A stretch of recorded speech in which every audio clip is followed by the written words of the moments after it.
అందరికీ నమస్కారం. తెలుగు స్టోరీస్ లైబ్రరీకి మీ అందరికీ స్వాగతం. ఇప్పుడు మనం వినబోయే కథ విముక్తి. రచన మునిపల్లి లక్ష్మీ రమణ కుమారి గారు. కీర్తి డిటెక్టివ్ వర్క్స్ ఆఫీస్ అది. డిటెక్టివ్ కృష్ణకీర్తి తన ఆఫీస్ రూమ్లో కూర్చుని ఉన్నాడు. ఎదురుగా ఉన్న కుర్చీలో అతని అసిస్టెంట్ స్ఫూర్తి కూర్చుని ఏదో టైప్ చేస్తోంది. ఇంతలో డోర్ దగ్గర ఒక యువకుడు వచ్చి నిల్చున్నాడు. రావచ్చా అన్నారు మర్యాద ఉట్టిపడుతున్న స్వరంతో. ప్లీజ్ కమ్ అన్నాడు కృష్ణకీర్తి. ఆ వ్యక్తి లోపలికి వచ్చి కూర్చున్నాడు. ఐఎమ్ సురేష్, స్టేట్స్లో ఉంటున్నాను. ఇక్కడికి వచ్చి ఒక 10 రోజులైంది అన్నాడు అతను. చెప్పండి, నేను మీకేం సాయం చేయగలను అన్నాడు కృష్ణకీర్తి. అతను నిట్టూర్చాడు.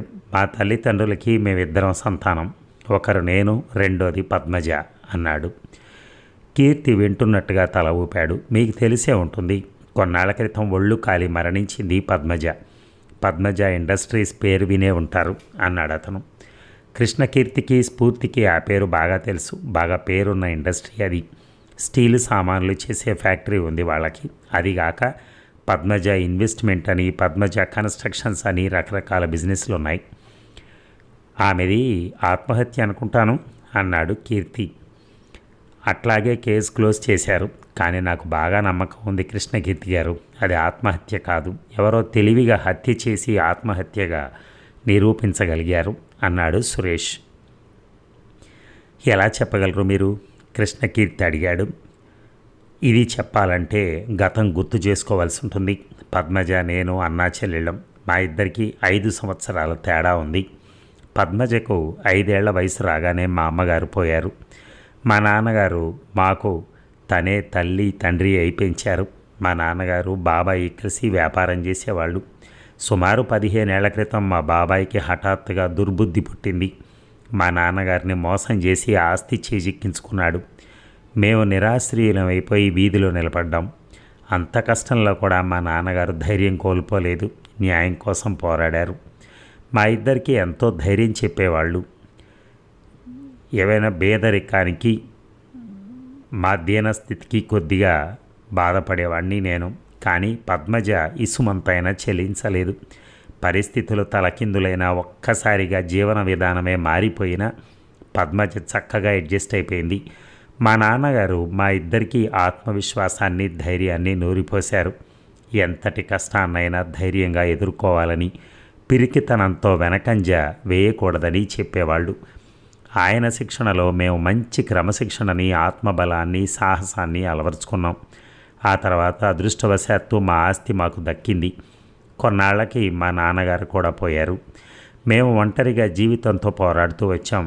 ఇదంతా ఎందుకు చెప్తున్నానంటే, దేన్నైనా ఎదుర్కోవాలని చూడటమే తప్ప ఆత్మహత్య చేసుకునే పిరికితనం పద్మజలో లేదు. అందుకని అంత ఖచ్చితంగా అది హత్యేనని చెప్పగలుగుతున్నాను అన్నాడు సురేష్. కృష్ణకీర్తి నిట్టూర్చాడు. నిజమే, మీరు చెప్తున్నది వింటుంటే అది ఆత్మహత్య కాదు అనిపిస్తోంది అన్నాడు. థ్యాంక్స్ కృష్ణకీర్తి గారు, మీరు ఈ కేసు టేకప్ చేయాలి. పద్మజ హత్య ఎందుకు జరిగింది, హంతకుడు ఎవరో కనుక్కోవాలి. హంతకుడిని న్యాయస్థానానికి పట్టివ్వాలి. పద్మజ ఆత్మ శాంతించాలి. అప్పుడు కానీ నాకు మనశ్శాంతి లేదు అన్నాడు సురేష్. కీర్తి అతన్నే చూస్తున్నాడు. కేసు వివరాలు చెప్పండి అన్నాడు. ఇందాక మా కుటుంబం గురించి చెప్పాను. 4 ఏళ్ల క్రితం నేను అమెరికా వెళ్ళి అక్కడే ఉండిపోయాను. పద్మజ ఒక్కతే ఇక్కడ వ్యవహారాలు చూసుకుంటూ ఉండేది. ఆమెకు మా అంకుల్ డాక్టర్ శంభుమిత్ర హెల్ప్ చేస్తూ ఉండేవారు. నేను అమెరికాలో ఉండటం, పద్మజ ఒంటరిగా బిజినెస్ చూసుకోవటం చూసి మా చిన్నాన్న మళ్ళీ గొడవ పెట్టుకుందామని చూశాడు. అప్పుడు డాక్టర్ శంభుమిత్ర ఆమెను బాగా ఆదుకున్నారు. ఆ సమయంలోనే పద్మజకు ఒక పార్టీలో రవితో పరిచయం అయింది. ఇద్దరూ ప్రేమించి పెళ్లి చేసుకున్నారు. హ్యాపీగా ఉన్నారు. కొన్నాళ్ళు గడిచాయి. 2 నెలల క్రితం పద్మజ చచ్చిపోయింది. అర్ధరాత్రి పూట కిరసనాయలు పోసుకుని అంటించుకుని చచ్చిపోయిందని అందరి కథనం. దానికి ఆధారం ఏమిటి? ఎందుకు అలా అనుకున్నారు? పద్మజ స్వయంగా రాసిన ఉత్తరం అన్నాడు సురేష్. కీర్తి, స్ఫూర్తి నిశ్శబ్దంగా వింటున్నారు. తనది ఆత్మహత్య అని, జీవితంపై విరక్తి చెంది ఆత్మహత్య చేసుకుంటున్నానని రాసింది పద్మజ. కృష్ణకీర్తి సురేష్ వంక సూటిగా చూశాడు. మిస్టర్ సురేష్, పద్మజ గారు సొంతంగా రాసిన ఉత్తరం ఉండగా ఇంకా ఎవరు మాత్రం ఏం చేయగలరు? నిజంగానే ఆవిడకు విరక్తి కలిగి సూసైడ్ చేసి ఉండొచ్చు కదా అని అన్నాడు. నేను నమ్మను కృష్ణకీర్తి గారు, అందులో ఏదో మోసం ఉంది, అది కనుక్కోవాలనే నా అభ్యర్థన. ఎంత ఫీజైనా ఇచ్చుకుంటాను, కాదనకండి అన్నాడు సురేష్.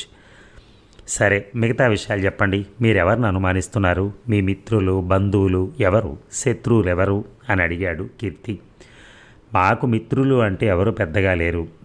నేను అమెరికాలో ఉండటం, పద్మజకు పెళ్ళయ్యాక తీరిక లేకపోవడంతో ఏదో మొక్కుబడిగా పార్టీలు అవి అటెండ్ అవటమే తప్ప ఎవరితోటి ఫ్రెండ్షిప్ మిగలలేదు. శత్రువులంటూ ఎవరూ లేరనే అనుకోవాలి. మా బాబాయ్ కూడా ఆ తర్వాత మామూలుగానే అయిపోయాడు. ఆయన బిజినెస్ కూడా బాగా పుంజుకోవడంతో మా డబ్బుకు ఆశపడటం మానేశాడు అనుకుంటాను. అందుకే నాకు అయోమయంగా ఉంది. ఎవరిని అనుమానించాలో అర్థం కావట్లేదు. మరి పద్మజ గారి భర్త చాలా మంచివాడండి. అతని మంచితనానికి ఆకర్షించబడే పద్మజ అతన్ని ప్రేమించింది. అతని వివరాలు ఏమిటి? ఎంఏ చదివాడు, ఎక్కడా ఉద్యోగం దొరకలేదు. అతనికి కూడా తల్లి తండ్రి లేరు. బీద కుటుంబం. 2 అక్కలు మాత్రం ఉన్నారు. వాళ్ళకి పెళ్ళిళ్ళు అయిపోయాయి. పద్మజ గారితో అతని ప్రవర్తన ఎలా ఉండేది? నేను వాళ్ళ పెళ్ళికి వచ్చాను. చక్కటి జంట అనిపించింది. ఆ తర్వాత ఏడాది క్రితం వచ్చాను. ఇద్దరు చాలా అన్యోన్యంగా ఉన్నారు. అతని ప్రవర్తన బాగా లేకపోయి ఉంటే పద్మజ నాకు తప్పకుండా చెప్పేది. అసలు అనుమానం అక్కర్లేదు. వాళ్ళు ఒకళ్ళ కోసమే ఒకళ్ళు అన్నట్టుగా జీవించారు. ఒకవేళ డబ్బు కోసం ఆమెని ఆ అనుమానం అక్కర్లేదు. వీలునామా ప్రకారం ఆస్తి నాకు పద్మజకు సమానంగా పంచబడింది. ఇద్దరిలో ఎవరన్నా పిల్లలు లేకుండా మరణిస్తే రెండో వాళ్ళకి చనిపోయిన వాళ్ళ వాటా కూడా వస్తుంది. ఆ విషయం రవికి తెలుసు. అంతేకాకుండా పద్మజ ఏ రకమైన ఇన్సూరెన్సులు చేయలేదు. రవికి అసలు మోటివ్ లేదు. రవి ఇప్పుడు ఎక్కడున్నాడు?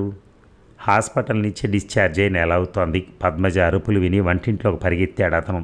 ఆమెను రక్షించాలని చూశాడు. ఆ ప్రయత్నంలో అతనికి చేతులు కాలాయి. ఆ పైన చాలా షాక్ అయ్యాడు. అందుకని హాస్పిటల్లో 1 నెల రోజుల నుంచి ట్రీట్మెంట్ ఇచ్చారు. అతని అక్కయ్యలు దగ్గరుండి బోలెడు సేవ చేశారు. లేకుంటే అతను దక్కేవాడు కాదు. సురేష్ చెప్పాడు. మీరు ఇండియాకి ఎప్పుడొచ్చారు? వార్త తెలియగానే బయలుదేరి వచ్చాను. అప్పటికే పద్మజ అంత్యక్రియలు కూడా జరిగిపోయాయి. సరే, నేను ఇవాళ నుంచే మా ఇన్వెస్టిగేషన్ ప్రారంభిస్తాం. థ్యాంక్ యూ, ఇదిగో మీ అడ్వాన్స్ అని సురేష్ చెక్ తీసిచ్చాడు. థ్యాంక్స్, చిన్నగా నవ్వి చెక్ అందుకున్నాడు కీర్తి. సురేష్ సెలవు తీసుకుని వెళ్ళిపోయాడు. విచిత్రంగా ఉంది ఈ కేసు. ఒక పక్కన అమ్మాయి తన చావుకి ఎవరూ బాధ్యులు కారని ఆత్మహత్య చేసుకుంటున్నానని లెటర్ రాసిందంటాడు. ఇంకోవైపు ఎవరి మీద అనుమానం లేదంటాడు. మళ్ళీ అది హత్య తప్ప ఆత్మహత్య కాదంటాడు అన్నది స్ఫూర్తి. కేసులు విచిత్రంగా అయోమయంగా ఉండక అన్నీ అరటిపండు వలిచి చేతిలో పెట్టినట్టుంటే ఇంక మనమెందుకు? కీర్తి నవ్వాడు. అతని వేళాకోళానికి స్ఫూర్తి మొహం మార్చుకుని సీరియస్గా కూర్చుంది. ఇద్దరూ కాలేజీలో ఫ్రెండ్స్, ప్రేమికులు కూడా. చదువైపోయాక ఉద్యోగ ప్రయత్నాల్లో విసిగిపోయి చివరికి ప్రైవేట్ డిటెక్టివ్లుగా స్థిరపడి 2 ఏళ్లు కావస్తోంది. ప్రైవేట్ డిటెక్టివ్లుగా మంచి పేరు సంపాదించారు. కొద్ది రోజుల్లోనే పెళ్లి చేసుకోబోతున్నారు. మరి ఎటు నుంచి మొదలెడదాం? ఏమిటి? ఇన్వెస్టిగేషన్ కోపంగా చూస్తూ చెప్పింది స్ఫూర్తి. నువ్వు చెప్పు. సురేష్ అందరి పేర్లు అడ్రస్లు ఇచ్చి వెళ్ళాడు. మొదట ఎవరిని కలిస్తే బాగుంటుంది? ముందు పద్మజ ఇంటికి వెళ్దాం. అక్కడ ఎవరున్నారు? తాళం వేసి ఉందన్నాడుగా. అందుకే వెళ్ళాలి. ఇల్లు చూస్తే ఒక ఐడియా వస్తుంది. ఎట్టా వెళ్తాం? రాత్రి గోడ దూకి. మారు తాళాలు ఉన్నాయిగా. నేను కూడా రావాలా? తప్పదు. తాళాలు అడిగితే ఇచ్చేవాడుగా. ఈ మాత్రానికి దొంగల్లా వెళ్ళటం దీనికి? ఇస్తాడు, కానీ మనం అక్కడికి వెళ్ళినట్టు ఎవరికీ తెలియటం నాకు ఇష్టం లేదు. స్ఫూర్తి ఆ సమాధానానికి తృప్తి పడింది. ఇంకేం మాట్లాడలేదు. రాత్రి 11 గంటల సమయం. స్ఫూర్తి, కీర్తి బయలుదేరారు. పద్మజ ఇంటి చుట్టుపక్కల్లో ఎక్కువ ఇళ్ళు లేవు. చుట్టూ పెద్ద తోట ఉంది. మధ్యలో పురాతన కాలంలోని జమీందారుల ఇళ్లను గుర్తు తెచ్చేటట్టుగా ఉన్నటువంటి బంగళా. గుబురుగా పెరిగిన చెట్లని, బావురుమంటున్నట్టున్న వాతావరణాన్ని చూస్తేనే అదో మాదిరి భయం కలుగుతోంది. ఈ 2 నెలల నుంచి ఎవ్వరూ ఆ ఇంట్లో ఉంటున్నట్టు లేరు అన్నది స్ఫూర్తి. సురేష్ కూడా హోటల్లో ఉంటున్నట్ట. తోటలో నడుస్తూ ఉంటే రాలిపోయిన ఎండుటాకుల మీద అడుగుల చప్పుడు అవుతోంది. చిన్న చప్పుడు కూడా నిశ్శబ్ద వాతావరణంలో పెద్దగా వినిపిస్తోంది. నేనైతే చచ్చినా ఉండను బాబు ఈ ఇంట్లో అయినా అంత డబ్బు పెట్టుకుని కూడా హాయిగా ఊరి మధ్యలో ఉండక హారర్ సినిమాలో సెట్టులాగా ఉన్న ఈ ఊరి చివరి ఇల్లేమిటి మెల్లగా గొణిగింది స్ఫూర్తి. ఎవరి టేస్ట్ వాళ్ళది. అయినా చేసేది డిటెక్టివ్ పని. ఈ పిరికి కబుర్లు ఎవరన్నా వింటే పరువు చేటు నవ్వాడు కీర్తి. స్ఫూర్తి కూడా నవ్వింది. మాట్లాడుతుంటే వాతావరణం కాస్త అలవాటైనట్టు అనిపించి ఈజీగా ఫీల్ అయింది. చాలా పెద్ద సింహద్వారం ఉంది. దానికి చాటంత తాళం వేలాడుతోంది. తన దగ్గర ఉన్న మారు తాళాల గుత్తిలోంచి కొన్ని తాళం చెవులు తీసి ప్రయత్నిస్తున్నాడు. కొద్దిసేపటికి క్లిక్ అంటూ తెరుచుకుంది తాళం. తలుపు తీసి మెల్లగా లోపలికి ప్రవేశించారు. టార్చ్ లైట్ సాయంతో ఇల్లంతా పరికించాడు కీర్తి. అది పెద్ద హాలు. అక్కడి నుంచి మేడ మీదకి మెట్లున్నాయి. హాలు మధ్యలో సోఫాలు వేసున్నాయి. మూలన ఇంకో కొన్ని సోఫాలు, ఫోను ఉన్నాయి. దట్టమైన కర్టెన్లు కిటికీలను కప్పేస్తున్నాయి. తలుపులను వేసేశాడు కీర్తి. ఇప్పుడు లైటు వేస్తే వెలుగు బయట ఎవరికీ కనిపించదు. అసలు ఇల్లు కనపడకుండా చెట్లు, ఆ పైన కర్టెన్లు. స్విచ్ వేశాడు. ఒక్కసారిగా వెలుతురు హాల్ అంతా పరుచుకుంది. హాల్లో ఎటు చూసినా ఫోటోలు, కొన్ని నిలువెత్తు ఫోటోలు కూడా ఉన్నాయి. అందమైన ఫ్రేమ్స్లో ఇంకా అందంగా మెరుస్తున్నాయి. ఒక ఫోటో దగ్గరికి వెళ్ళి చూశారు ఇద్దరు. పద్మజ ఫోటో.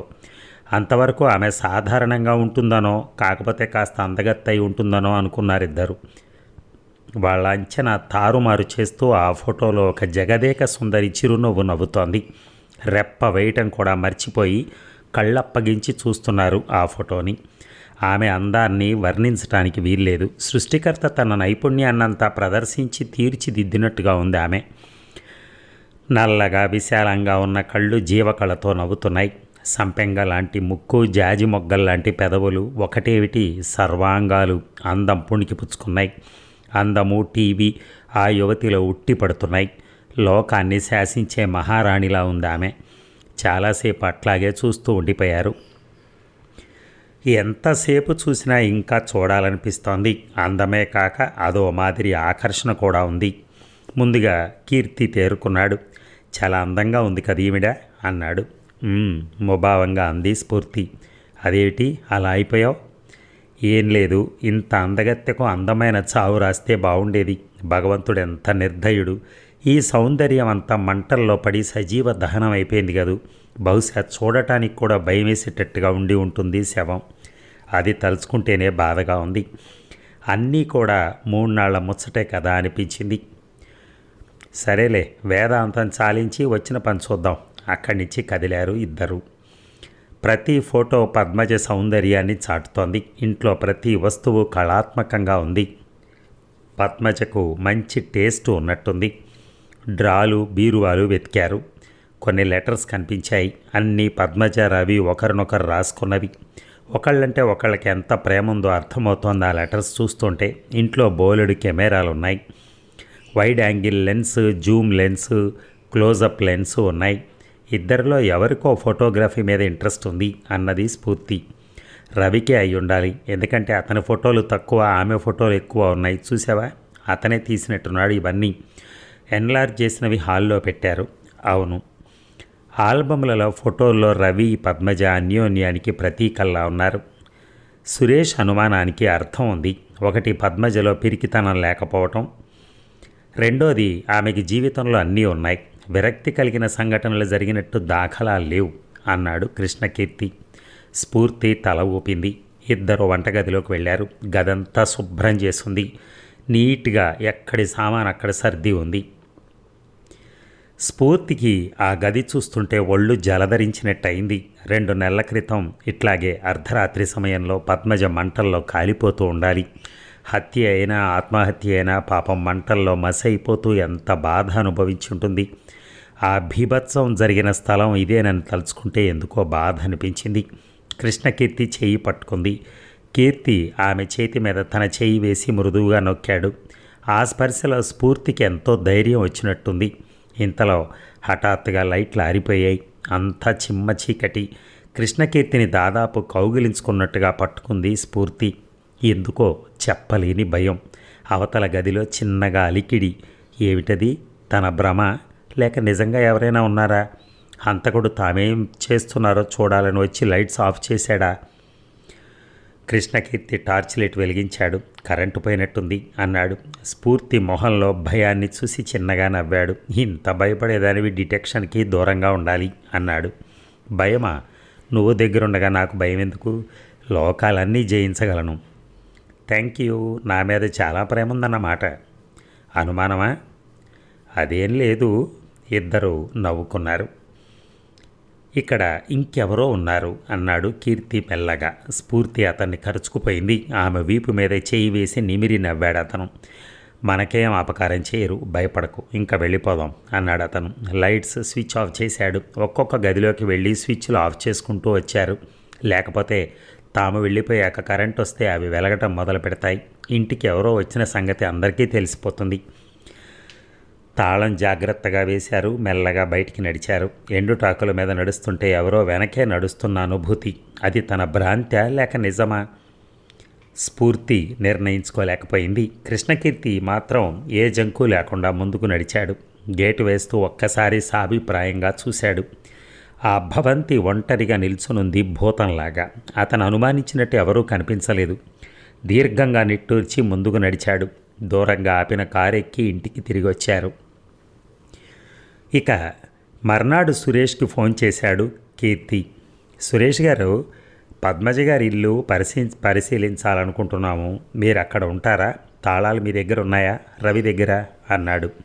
నా దగ్గరే ఉన్నాయి. రవి అసలు ఏమీ పట్టించుకోవట్లేదు. సరే, పొద్దున్న 10 మేము ఆ ఇంటి దగ్గర ఉంటాం. సరే, ఉంటాను. అతను ఫోన్ పెట్టేశాడు. ఇద్దరూ బయలుదేరారు. చెప్పిన టైంకి కొంచెం ముందే వెళ్ళారు. అప్పటికింకా సురేష్ రాలేదు. వాళ్ళు వెళ్ళిన 15 నిమిషాలకి సురేష్ కారు వచ్చి ఆగింది. ఇంట్లో ఎవరో ఉన్నారు అన్నాడు కీర్తి. ఎవరు లేరు. పనివాళ్ళు ఇది వరకు పద్మజ గారు ఉన్నప్పుడు ఎవరుండేవాళ్ళు? ఇక్కడే ఉండిపోయే పనివాళ్ళు ఎవరూ లేరు. తోట పని రంగయ్య చూసేవాడు. అంట్లు తోమటం, ఇల్లు శుభ్రం చేయటం రంగయ్య భార్య రాజమ్మ చూసేది. వంట మాత్రం పద్మజే స్వయంగా చేసుకునేది. అంటే అవుట్ హౌస్లో కూడా ఎవరు ఉండేవాళ్ళు కాదన్నమాట. అవును, ఎవరు ఈ కాంపౌండ్లో ఉండేందుకు పద్మజ వాళ్ళు అసలు ఇష్టపడేవాళ్ళు కాదు. అందుకని రంగయ్య రాజమ్మ కూడా పొద్దున్న వచ్చి సాయంత్రం వెళ్ళిపోయేవాళ్ళట. స్ఫూర్తికి ఆశ్చర్యం అనిపించింది. మామూలు మనుషులే పూర్తిగా పనివాళ్ళ మీద ఆధారపడదామని చూస్తున్నారు. మరి పద్మజ కోటీశ్వరరాలై ఉండి కూడా వంట తనే చేసుకోవటం ఏమిటి? రండి, ఇల్లు చూద్దురు గాని అన్నాడు సురేష్. ముగ్గురు లోపలికి నడిచారు. ఇల్లంతా తిప్పి చూపించాడు సురేష్. ఇది హాలు, ఇది గెస్ట్ రూము, ఇది బెడ్రూము అంటూ ఒక్కొక్క గది వివరించాడు. తాళాలు డూప్లికేట్లు ఎవరి దగ్గరైనా ఉన్నాయా అడిగాడు కీర్తి. లేవు. కీర్తి వంక చూసింది స్ఫూర్తి. అతను ఏదో పరీక్షిస్తున్నాడు. 15 గంటలో ముగ్గురు బయటకు వచ్చారు. సురేష్ వెళ్ళొస్తానని చెప్పి వెళ్ళిపోయాడు. ఇద్దరు కారెక్కారు. కీర్తి డ్రైవ్ చేస్తూ ఏదో ఆలోచిస్తున్నాడు. స్ఫూర్తి అన్నాడు. మనం వచ్చి వెళ్ళాక ఆ ఇంటికి ఎవరో వచ్చారు. ఎట్లా తెలుసు? తాళాలు ఇంకెవ్వరి దగ్గర లేవు. ఎవరు అక్కడికి రాలేదని సురేష్ మాటల్లో స్పష్టంగా చెప్పాడు. మరి నిన్న రాత్రి మనం లైట్లను ఆఫ్ చేసాం, గుర్తుందా? కిచెన్ ప్లాట్ఫామ్ మీద లైట్ మాత్రం నేను కావాలని ఆఫ్ చేయకుండా ఉంచాను. ఈవేళ మనం మళ్ళీ అక్కడికి వెళ్ళినప్పుడు చూశాను, అది ఆఫ్ చేస్తుంది. అంటే మన తర్వాత ఎవరో ఆ ఇంటికి వెళ్ళారు. లేకుంటే మనం ఉన్నప్పుడే మనతో ఉన్నారు. ఆ తర్వాత లైట్లు వెలిగినప్పుడు తమకు కావలసిన పని ఏదో చూసుకుని ఆ తర్వాత అన్ని లైట్లు ఆర్పేసి వెళ్ళిపోయి ఉంటారు. స్ఫూర్తి అతని వంక ప్రశంసగా చూసింది. మరి సురేష్కి ఎందుకు చెప్పలేదు?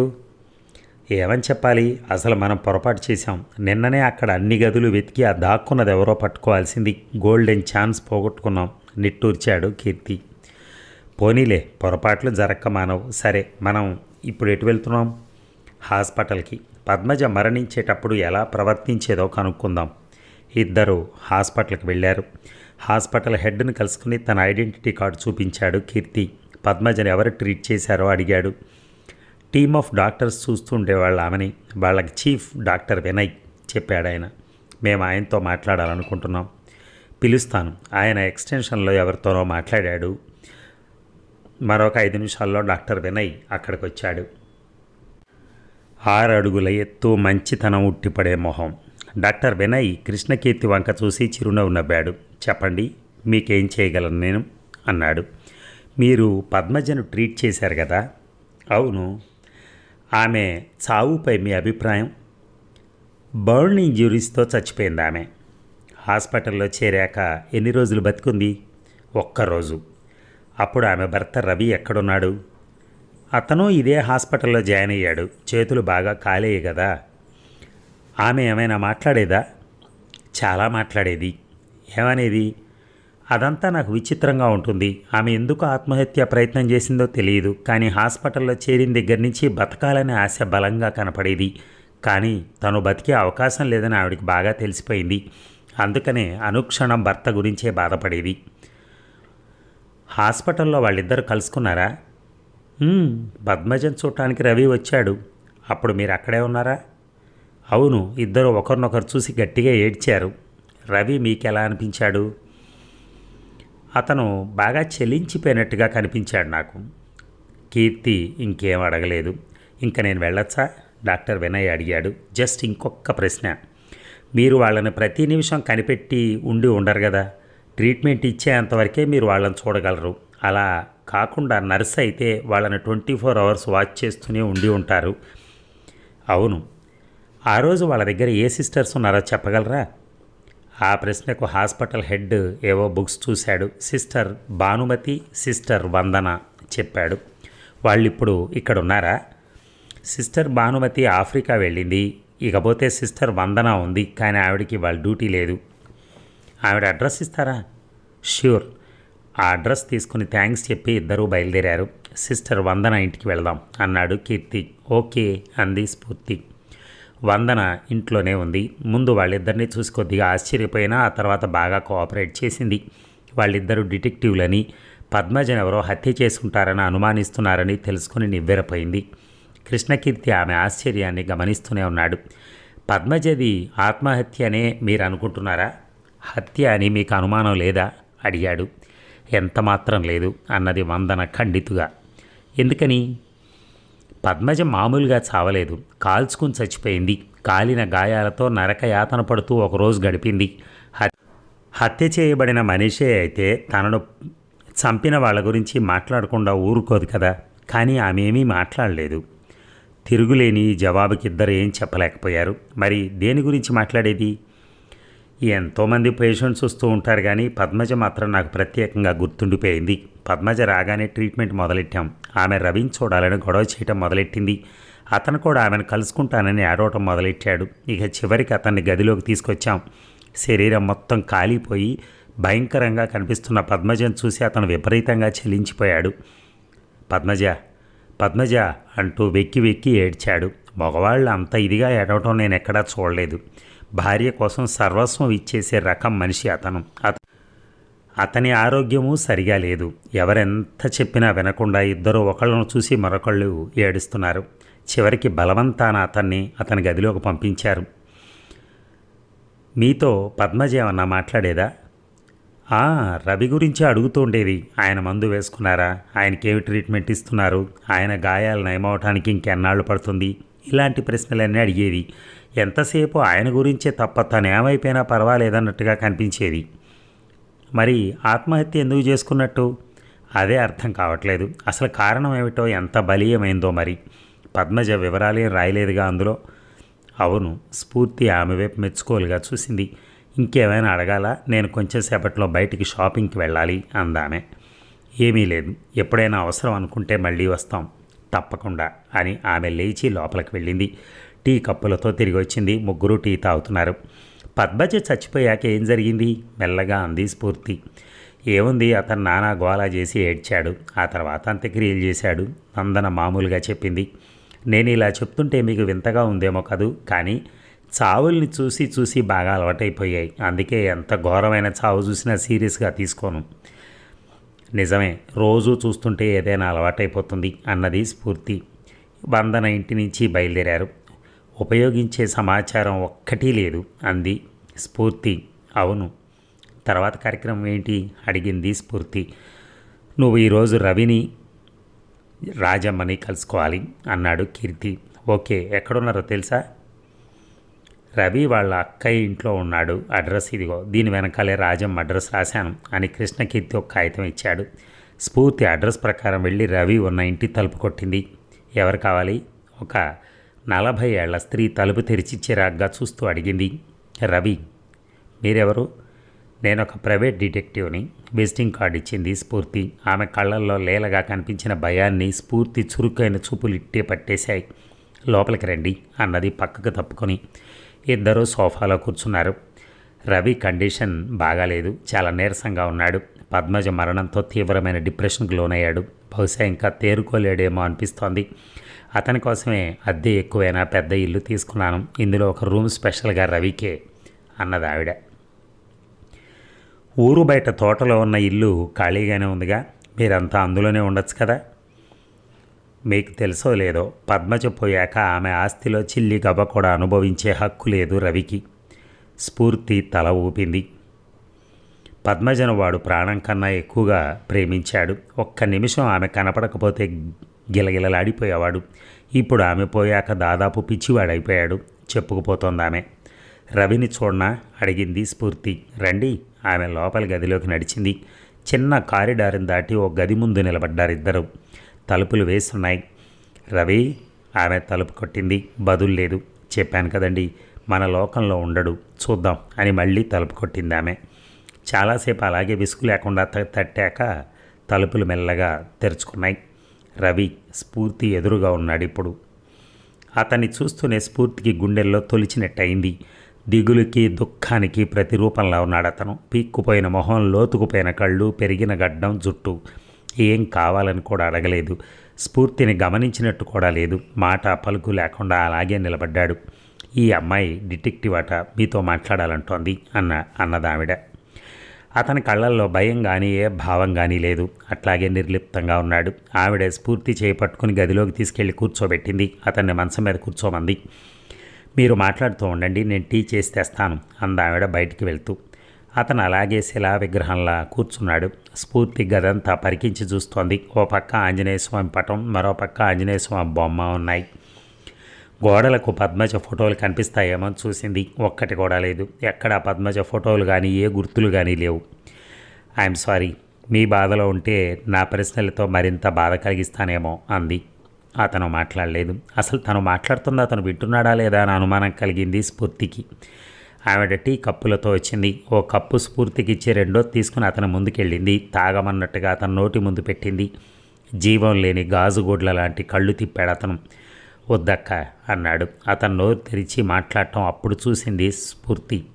తాగు ప్లీజ్, ఆవిడ కూడా తీసుకోవాలిగా. కంపెనీ కోసమైనా తాగు అని బలవంతం చేసింది ఆవిడ. అతని నోరు తెరిచి బలవంతంగా తాగించింది. 4 గుటకలు వేశాడో లేదో వాంతి చేసుకున్నాడు. అరే చెప్తే వినవు కదా, ఇలా బాధపడుతూ కూర్చుంటే తిన్నది ఎలా అరుగుతుంది విసుగ్గా ఉంది ఆమె. బాత్రూమ్కి తీసుకెళ్లి మొహం కడిగించి తెచ్చింది. వస్తూనే నీరసంగా బెడ్ మీద వాలిపోయాడు. పక్కలు కదిలిపోయేటట్టు ఏడుస్తున్నాడు. అతని కంఠంలోంచి రోదన భయంకరంగా వినపడుతూ స్ఫూర్తికి ఏదో సంకోచాన్ని, దిగులుని కలిగిస్తోంది. అంతవరకు మగవాళ్ళు ఏడవటం ఎప్పుడూ చూడలేదు స్ఫూర్తి. అతన్ని చూస్తుంటే ఏంటోగా ఉంది. ఆ ఏడుపు కల్పించుకుని ఏడుస్తున్నది కాదు. అతని దుఃఖం, దిగులు, ఏడుపు అన్నింటిలో సిన్సియారిటీ కొట్టొచ్చినట్టుగా కనిపిస్తోంది స్ఫూర్తికి. అతన్ని ఏ విధంగానూ ఇంటరాగేట్ చేయటం తన వల్ల కాదు. స్ఫూర్తి నిశ్చయించుకుంది. మామూలుగా ఏదో ఒకటి మాట్లాడి వెళ్ళాలి. పద్మజ ఫోటోలు ఏం లేవా అంది స్నేహపూర్వకంగా. ఈ రూమ్లో ఎందుకు లేవు అని. అతను చివ్వున తలెత్తి చూశాడు. ఎందుకు ఉండాలి అన్నాడు ఆవేశంగా. స్ఫూర్తి జవాబు చెప్పకుండా అతన్నే చూస్తోంది. తన మౌనం అతన్ని మాట్లాడిస్తుందని తెలుసు. ఎందుకు ఉండాలి? పద్మని నా గుండెల్లోనే ప్రతిష్ఠించుకున్నాను. ప్రతి నిమిషం, ప్రతి క్షణం పద్మజ నా కళ్ళ ముందే కదులుతూ ఉంటే ఇంకా నాకు ఫోటోలు అవసరం ఏముంది? అదీగాక మీరు పద్మజని చూసుండరు. పద్మజ ఎంత అందగత్తో మీకు తెలుసా? ఆ అందాన్ని ఫోటో తీయగల కెపాసిటీ ఈ లోకంలో ఏ కెమెరాకు లేదు.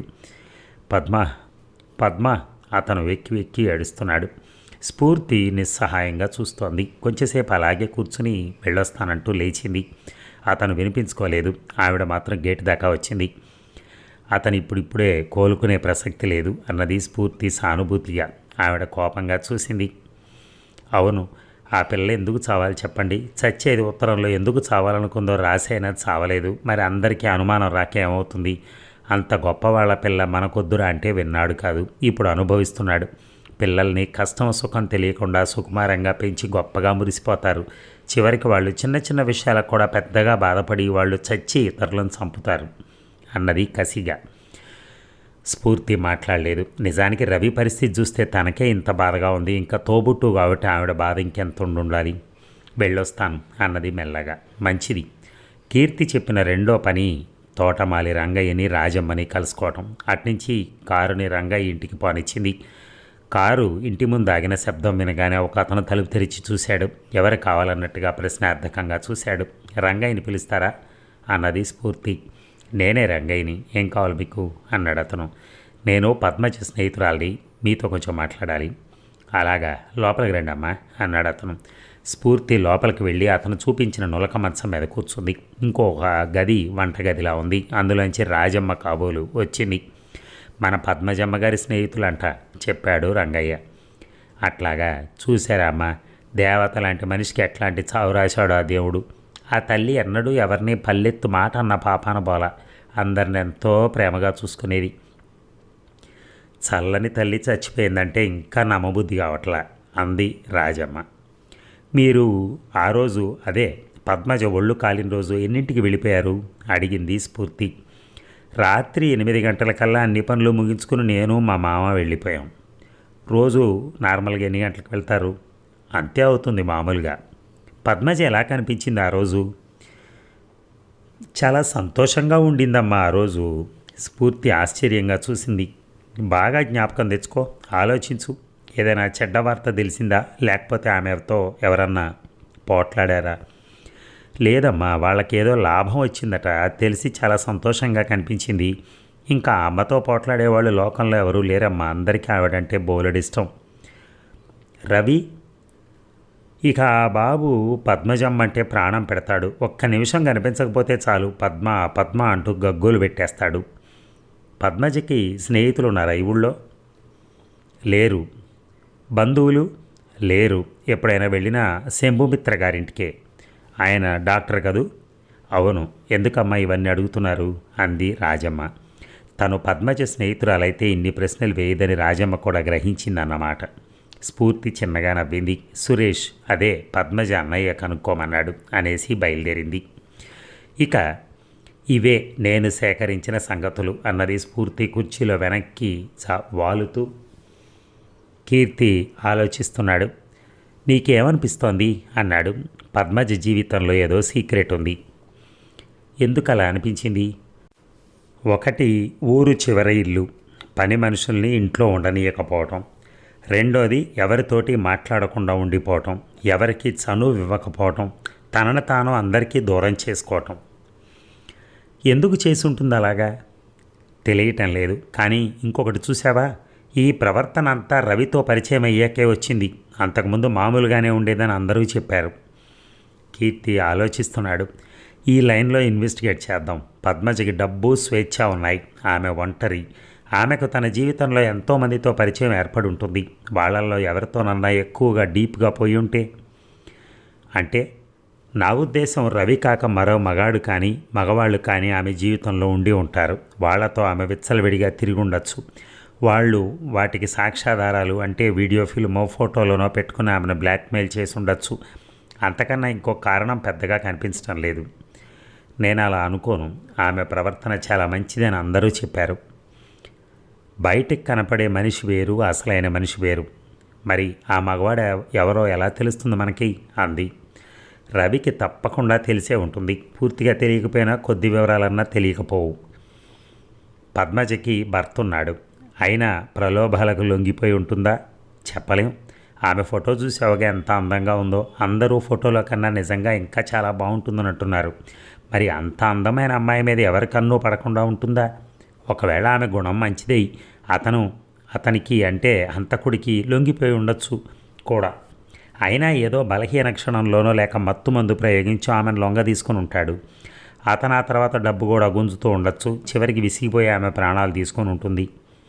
రవి మాట్లాడే స్థితిలో లేడు. మాట్లాడించాలి నువ్వు. ప్రయత్నిస్తాను అన్నది స్ఫూర్తి. స్ఫూర్తి కళ్ళ ముందు పెద్ద పెద్ద కళ్ళతో స్వచ్ఛంగా నవ్వుతున్న పద్మజ మొహం కదిలింది. అంత నిర్మలంగా ఉన్న ఆమె మీద ఎందుకో అనుమానం కూడా కలగటం లేదు. ఎంతైనా కీర్తి మగవాడు కాబట్టి ఆ కోణం నుంచి ఆలోచించగలిగాడు. అయినా తమ వృత్తి అలాంటిది. వాళ్ళు వీళ్ళు అని లేకుండా ప్రతి ఒక్కళ్ళని అనుమానించాల్సి వస్తుంది. కీర్తి మాటలు కూడా కొట్టి పారేసేందుకు లేదు. ఒక్కొక్కసారి ఎంతో మంచివాళ్ళు అనుకున్న వాళ్లే పరమ దుర్మార్గులుగా టర్న్ అయిపోయి దర్శనం ఇచ్చిన సంఘటనలు కూడా ఉన్నాయి. రవి పద్మజను దేవతలా ఆరాధిస్తున్నాడు. అతని ముందు ఇలాంటి ప్రసక్తి తీసుకురావాలంటే ఏమిటో జంకుగా అనిపిస్తోంది స్ఫూర్తికి. అయినా కీర్తి చెప్పాక వెళ్ళి తీరాలి, లేకుంటే డిటెక్టివ్గా పనికిరావని వెటకారం చేసి చంపుతాడు. సాయంత్రం వెళ్తాను అంది. ఇక ఆ సాయంత్రం చిరుచీకట్లో కమ్ముతున్న వేళ రవి గదిలో అడుగుపెట్టింది స్ఫూర్తి. ఎందుకో గాని స్ఫూర్తికి కూడా సాయంత్రం దిగులో మరేదో చెప్పలేని భావం మనసును చుట్టుకుంటోంది. రవిగారు, ప్లీజ్ నేను చెప్పేది కాస్త వింటారా అంది. అతను మౌనంగా స్ఫూర్తి వైపు చూస్తున్నాడు. పద్మజ గారు ఎట్లాగూ పోయారు, దానికి మనం ఏం చేయలేం. కానీ ఆవిడ హత్య అంటున్నారు సురేష్ గారు. అదే నిజమైతే హంతకుండి పట్టుకుని ఉరికంబానికి అప్పగిస్తే ఆవిడ ఆత్మశాంతిస్తుంది. మీరు నిజంగా ఆవిడని అంతగా ప్రేమిస్తూ ఉంటే తప్పకుండా హంతకుండి పట్టుకోవడానికి సాయపడతారు. అతను తల ఊపాడు. రవి ఆ మాత్రం రెస్పాన్స్ ఇవ్వటం స్ఫూర్తికి ఆనందం కలిగించింది. నేను అడిగే ప్రశ్నలకు సమాధానం చెప్తారా? అడగండి. ఆవిడకి ఇంకెవరితోనన్నా స్నేహం అనుబంధం ఉండేవా? అంటే వేరే మగవాళ్ళు? మీరు మరోలా భావించకండి ప్లీజ్. మీ ఉద్దేశం నాకు అర్థం కావట్లేదు. అంటే నా ఉద్దేశం, ఆవిడని ఎవరన్నా ప్రలోభపరిచి మోసం చేసి లొంగ తీసుకుని బ్లాక్మెయిల్ చేశారేమో అని. అలాంటి అవకాశం ఉన్న వ్యక్తులు మీకు తెలుసా? అతని మొహంలో మారుతున్న రంగులు గమనించి స్ఫూర్తి అనునయంగా ఏదో చెప్పబోయింది. అంటే ఆవిడ మంచిదే, అయినా ఎవరన్నా బలవంతం చేసి. స్ఫూర్తి మాటలు అసంపూర్తిగానే మిగిలిపోయాయి. అతను ప్రభంజనంలా కదిలాడు. యూ డెవిల్, ఎంత ధైర్యం నీకు? పద్మజనే అనుమానిస్తావా? నా పద్మ ఎలాంటిదో నీకు తెలుసా? ఆమె నిప్పు. ఆమెను తాకిన వాళ్ళు మాడి మసైపోతారు. నా పద్మను ఇంత మాటన నిన్ను. అతను కోపంగా లేచాడు. స్ఫూర్తి చివ్వున కదిలి 2 అడుగులు వెనక్కి వేసింది. పో, ఇంకెన్నడిక్కడ అడుగు పెట్టకు, అతను గర్జించాడు. స్ఫూర్తి గారు, ఏం జరిగింది?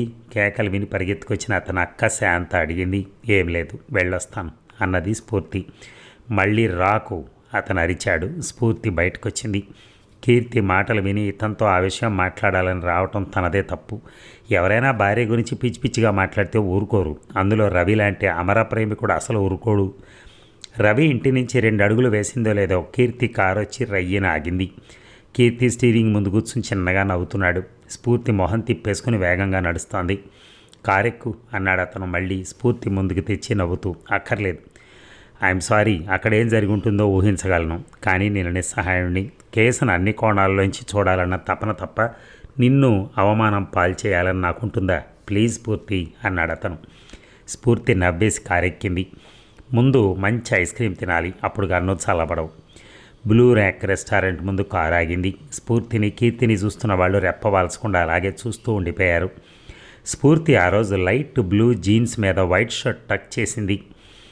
పాల నొరగలా మెరుస్తున్న షర్టు మీద ఎర్రటి గులాబీ పువ్వు అందంగా కొట్టబడి ఉంది. గులాబీలా మెరుస్తున్న శరీరం ఎవరినైనా ఆకర్షించే రూపం. కీర్తి లైట్ బ్లూ కలర్ సూట్లో ఉన్నాడు. బ్లూ మూన్లా ఉన్నావు, నవ్వింది స్ఫూర్తి. థ్యాంక్ యూ, నువ్వు మాత్రం లేవు హనీమూన్ లాగా. Silly jokes వేయకు.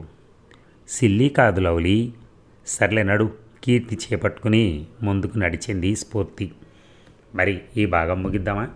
2వ భాగం వెంటనే ఒక 2 అవర్స్లో విందాం. Thank you. నాకు కూడా టెన్షన్గా ఉంది, అసలు ఆమె మరణానికి కారణం ఏమిటో అని. Thank you.